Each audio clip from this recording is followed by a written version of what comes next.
मित्रों, इस समय पहलगाम हमले के बाद भारत पाकिस्तान की सीमा के ऊपर तनाव है और सीज फायर का उल्लंघन करते हुए पाकिस्तान की सेना की तरफ से यदा कदा गोलाबारी की जा रही है, तो दूसरी तरफ सीमा के उस पार से पाकिस्तान की सेना गोलाबारी कर रही है, तो सीमा के अंदर से कांग्रेस और इंडी गठबंधन के नेता निरंतर बयानों की गोलाबारी भारत की सेना को लक्षित करने के लिए कर रहे हैं।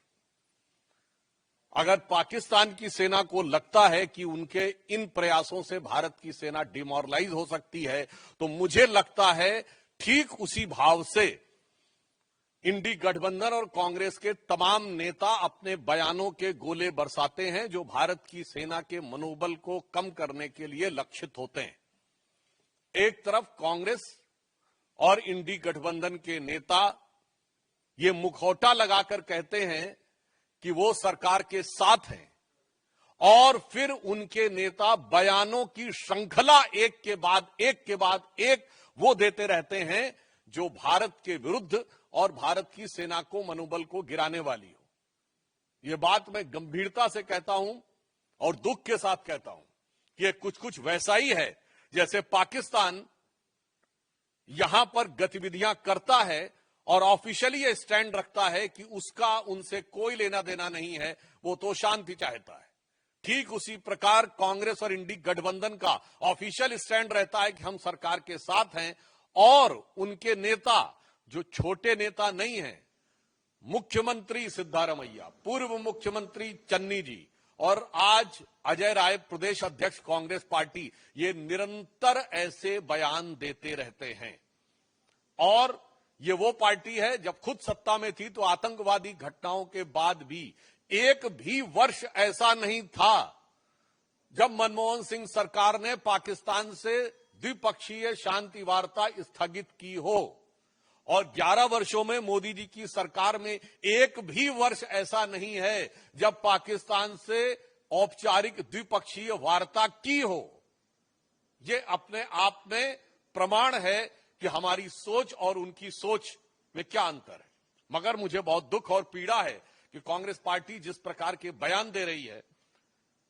अभी आपने देखा कि कांग्रेस पार्टी के उत्तर प्रदेश के अध्यक्ष अजय राय जी रफाल विमान के ऊपर खिलौना ऐसा दिखाते हुए, नींबू मिर्ची दिखाते हुए मजाक उड़ाने का प्रयास कर रहे हैं। मैं देश की जनता से कहना चाहता हूं कि कितने दुख की बात है कि मात्र एक दिन पहले इसी ईस्टर्न यूपी में गंगा एक्सप्रेस वे के ऊपर रफाल ने लैंडिंग की और उड़ान भरी।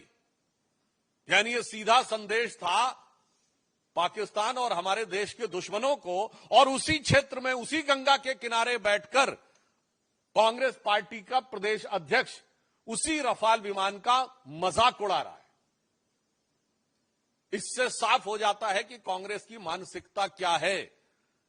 और यह भी मैं कहना चाहता हूं, हां सच है कि भारत के तमाम क्षेत्रों में एक मान्यता है कि नींबू मिर्ची बुरी नजर से बचाती है, परंतु आज भारत की सेना को पाकिस्तान की बुरी नजर से बचने की जरूरत नहीं है, क्योंकि पाकिस्तान की सेना भारत की सेना को डरी नजर से देख रही है, और ये इंडी गठबंधन और कांग्रेस वाले बुरी नजर से देख रहे हैं।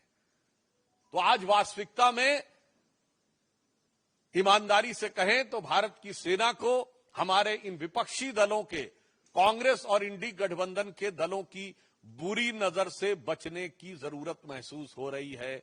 जहां उस रफेल की गर्जना से पाकिस्तान थर्राया हुआ और डरा हुआ महसूस करता है, वहीं ये लोग उसका मजाक उड़ाने का प्रयास करके सेना का मनोबल गिराने का प्रयास करते हैं। और मैं कांग्रेस पार्टी से कहना चाहता हूं, बिल्कुल ये सच है कि जब रफाल आया था तो हमारे रक्षा मंत्री राजनाथ सिंह जी ने फ्रांस में जाकर उसके ऊपर स्वास्तिक बनाया था। शायद इनको पता नहीं है, भारत की सेना में बाकायदा धार्मिक शिक्षक नियुक्त होते हैं। जब सैनिक युद्ध करने के लिए जाते हैं तो उनकी धार्मिक भावनाओं के अनुरूप जो वह परंपरा चाहे, जो वो रिचुअल चाहे, और उन धार्मिक भावनाओं के अनुरूप उनकी पूरी व्यवस्था की जाती है। मैं कांग्रेस पार्टी से पूछना चाहता हूं, इसमें किस बात का मजाक उड़ा रहे हैं? हिंदू धार्मिक आस्थाओं का मजाक उड़ा रहे हैं कि चूंकि राफेल के ऊपर स्वास्तिक बनाया गया था। उधर पाकिस्तान की सेना कलमा पढ़ने की बात करती है और ये लोग हिंदू धार्मिक भावनाओं का मजाक उड़ाते हैं। इन्हें पता होना चाहिए कि भारत की सेना की जो तमाम रेजिमेंटें हैं उनके युद्ध उद्घोष ही पूर्ण रूप से धार्मिक भावना के ऊपर आधारित है। गलवान में जो हमारे सैनिक बलिदान हुए थे, बिहार रेजिमेंट का युद्ध उद्घोष है बजरंग बली की जय। गोरखा रेजिमेंट का युद्ध उद्घोष है आयोरी गोरखाली जय महाकाली। राजपूत रेजिमेंट का युद्ध उद्घोष है राजा रामचंद्र की जय। मैं पूछना चाहता हूं, आज मैं फिर यह बात गंभीरता से कह रहा हूं, आप सब ने फिफ्थ कॉलमनिस्ट वर्ड सुना होगा। 1936 से 39 के बीच में जो स्पेनिश सिविल वॉर हुई थी, तो स्पेन में यह माना जा रहा था कि चार तरफ से दुश्मन की सेनाएं आगे बढ़ रही थी, परंतु उसमें फ्रेज यूज किया था, उन्होंने कहा था 4 columns are approaching from all the 4 sides, but there is a 5th column which is supporting those who are working against the interest of Spain at the time. आज कांग्रेस पार्टी और इंडी गठबंधन 5th columnist की तरह हो गया है कि अगर दुश्मन की सेनाएं बाहर से घात लगाकर बैठी हैं तो ये इसी प्रकार से उनका मनोबल बढ़ाने का काम कर रहे हैं। और ये बात मैं ऐसे ही नहीं कह रहा हूं, आप सब मीडिया से जुड़े हुए हैं। मैं आपसे पूछना चाहता हूं कि आपने पाकिस्तान के कितने नेताओं के बयान भारत की मीडिया में देखे हैं जो भारत के पक्ष में कोट किए जा रहे हैं? एक भी नहीं। बिल्कुल मैं मानता हूं कि भारत की सेना पाकिस्तान की सेना से बहुत शक्तिशाली है।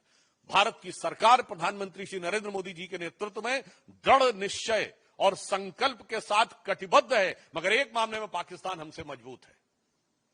वो इस मामले में कि पाकिस्तान में एक भी नेता वहां की सेना का मनोबल गिराने के लिए कोई बयान नहीं दे रहा है। भारत में ऐसे बयानों की झड़ी लगी हुई है। पाकिस्तान के एक भी नेता का बयान भारत की मीडिया में हाईलाइट नहीं हो रहा है। दूसरी तरफ हमारे इंडी गठबंधन के तमाम नेताओं के बयान, वहां पर सिद्धारमैया जी का बयान, चन्नी जी का बयान, बाकायदा वहां की मीडिया में किस ढंग से बोले जा रहे हैं।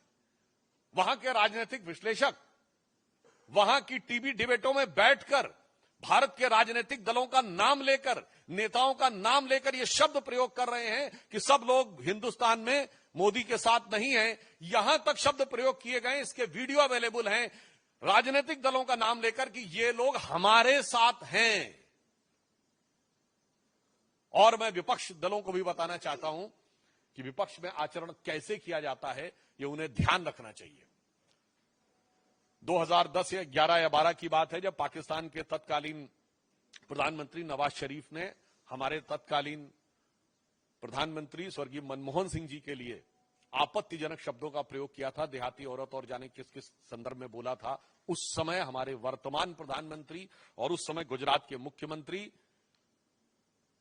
नरेंद्र मोदी जी ने दहाड़ कर कहा था कि कौन होता है पाकिस्तान हमारे 125 करोड़ भारतवासियों के प्रतिनिधि प्रधानमंत्री के बारे में टिप्पणी करने वाला। दूसरा मैं उदाहरण बताना चाहता हूं, 1995 में जिनेवा में पाकिस्तान संयुक्त राष्ट्र संघ में भारत के विरुद्ध प्रस्ताव ला रहा था और उस समय हमारे नेता प्रतिपक्ष अटल बिहारी वाजपेयी जी भारत के प्रतिनिधिमंडल का नेतृत्व करते हुए उस समय कांग्रेस की नरसिम्हा राव सरकार का समर्थन करते हुए वहां गए थे और उन्होंने पूरा क्रेडिट भी उस सरकार को दिया था। और ये मैं ऑन रिकॉर्ड कह रहा हूं, जाके कोई चेक कर सकता है। उस समय पाकिस्तान की प्रधानमंत्री बेनजीर भुट्टो थी और उन्होंने कहा था, देखो ये कैसा देश है जहां का मुख्य विपक्षी दल का नेता प्रतिपक्ष सरकार का समर्थन करता है और एक हमारा देश है। यानी उस समय पाकिस्तान के लिए उन्होंने कहा था जो लोग सरकार का विरोध करते हो। और आज देखिए वही स्थिति हो गई। पाकिस्तान में पक्ष हो या प्रतिपक्ष दोनों सेना का समर्थन कर रहे हैं और हमारे यहां प्रतिपक्ष सेना का मनोबल गिराने का प्रयास कर रहा है। सर्जिकल स्ट्राइक का कभी प्रूफ मांग रहा है, कभी कह रहा है कि पुलवामा में क्या हुआ वगैरह वगैरह। तो मैं उनको भी, फिर भी अगर उनको कोई सबूत की जरूरत है तो मैं प्रमाण के साथ केवल पाकिस्तान की नेशनल असेंबली में बोले गए पाकिस्तान के सांसदों और मंत्रियों के बयान कोट कर देना चाहता हूं। इमरान खान ने नेशनल असेंबली ऑफ पाकिस्तान में एज प्राइम मिनिस्टर कहा कि बालाकोट में जो इन्होंने किया था उससे ज्यादा खौफनाक कुछ करने की सोच रहे हैं। 4 साल पुरानी बात। फवाद चौधरी पाकिस्तान के मंत्री थे और उनका फ्लोर ऑफ द हाउस पर नेशनल असेंबली में दिया गया बयान है कि हमने पुलवामा तक घुस के मारा था। मुझे लगता है इसके बाद भी भारत के किसी दल को सबूत चाहिए तो उन्हें चुल्लू भर पानी में डूब मरना चाहिए।